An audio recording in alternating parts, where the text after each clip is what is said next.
Welcome back. I'm delighted in this half of Village in Motion to introduce our two guests today who will be talking about great decisions. Barbara Kauke, first to my left. Barbara, welcome. Thank you very much. And Gladys Baker. We're glad to have both of you.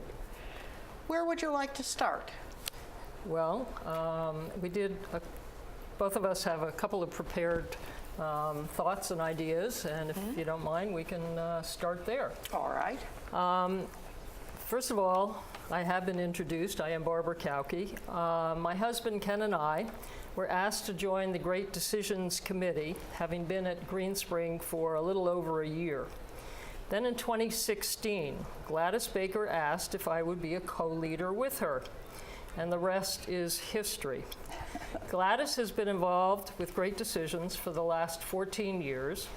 Marion Burgett, who is on the committee, for 18 years, which is as long as the program has been running here at Green Spring. Dorothy Wheeler has been an active member for 12 years. Don Perkins joined us last year, and this year Bill Kirby agreed to join us, and we appreciate his doing so. Barbara, let me just stop you briefly and ask you what Great Decisions is. Gladys is going to give you a brief history of the Foreign Policy Association, if you don't mind. Yes. 2018 is the 100th anniversary of the Foreign Policy Association, founded by a group of distinguished academics and journalists seeing the need to rally public support for President Wilson's vision for a new world order. President Wilson, so it goes back that far. Yes, it's a while back. And established in 1918, the Foreign Policy Association is an independent nonprofit stimulating world-wider interest and greater understanding of world affairs. Since 1954, Great Decisions discussion groups, like we're doing here, broaden civic participation. Now, wait a minute. This is called a Great Decisions discussion group? Or program. Or program? Yeah. How many are there in this country? Oh, actually, I don't know the total number, but there are some overseas, too.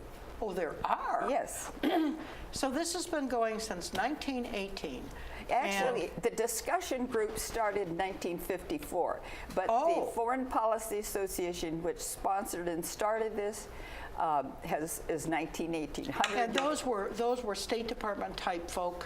Not particularly. They were from, like it said, it was started by academics and journalists who were interested in collecting factual truths about world affairs. And so the program broadens the civic participation and decision-making on U.S. foreign policy through peer-led discussions. The FPA takes no position on matters of foreign policy. Rather than, the organization seeks to provide objective, nonpartisan information on timely issues through its publications, websites, and forums. Actually, I will mention, and I think you're going into it more, that we do have an opinion ballot that individuals can send in either by email or on a paper ballot, and it goes forward. Who did they send it to? Well, if they do a paper one, we will send them in to the Foreign Policy Association. Now, wait a minute, Barbara. Let's back up a little bit here. Your paper ballots, who do you give those to? Well, you can give them to anybody in the committee. And anybody on the committee? Right. And the committee, anybody that is a participant. For example, our first program is February 7th. And first program this year? The first program is going to be... we're sort of getting a little bit ahead of ourselves. Well, that's okay. I think it would be easier to not read this and have a discussion about it. Okay, great. If you're agreeable to doing it that way, I think that just is a more effective way of doing it. Okay. All right. So how often do you meet? We meet on the first and third Wednesdays of the months of February, March, April, and May.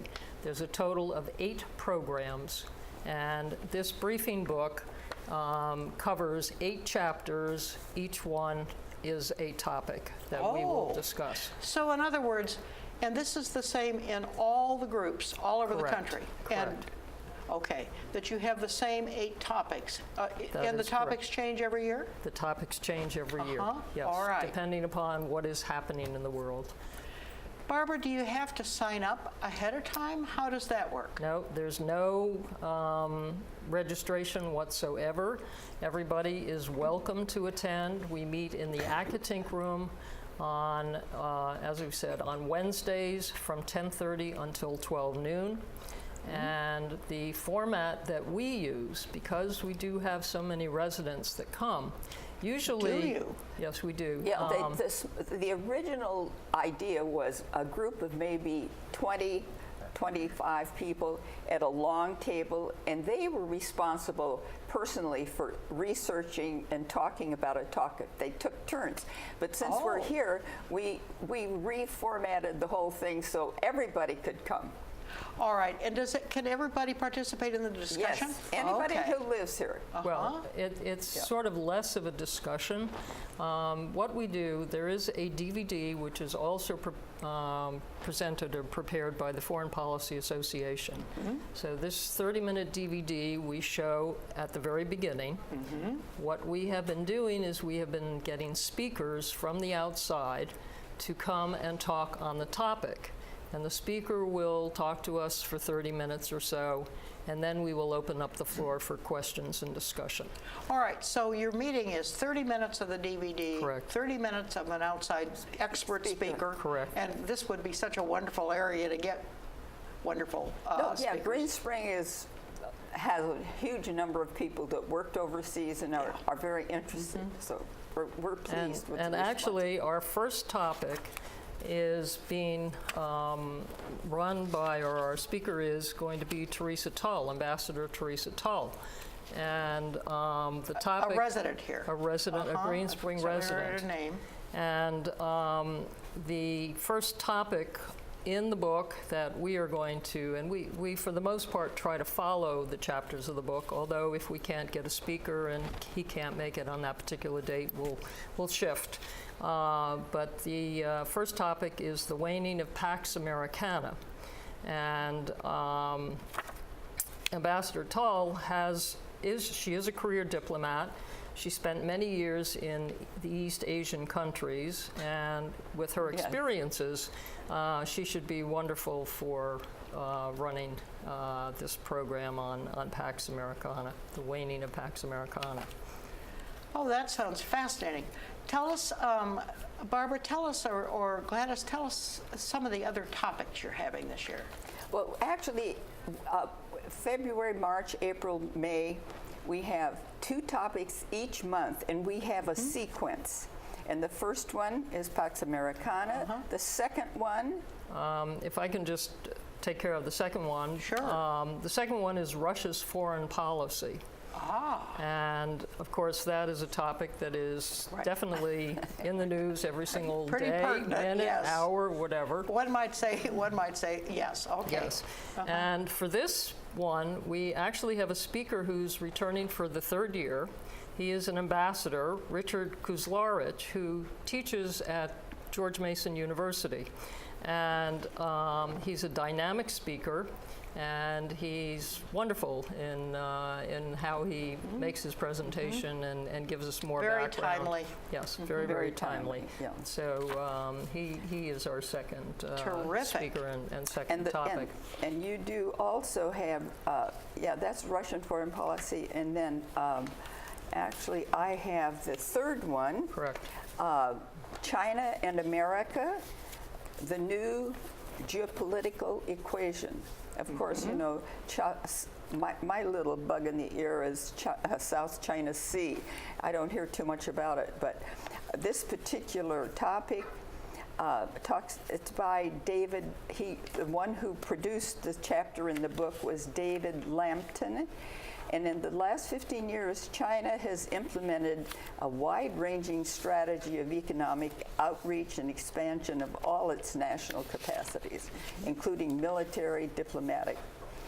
And where the United States has taken a step back from multilateral trade agreements and discarded the TPP, the Trans-Pacific Partnership, China has made inroads through efforts like Belt and Road Initiative, Asia Infrastructure, that's the AIIB, and where Beijing's where are their geopolitical objectives, and what leadership and political conditions in each society underlie growing Sino-American tensions. And Gladys, we're down to the last 30 seconds. oh, are we? Yes. Oh, And okay. so, well, very quickly, the speaker. would you like to the speaker sum up for here? Who's our speaker for China? Sure. Well, why don't we just say that in addition to China, we are talking about media and foreign policy.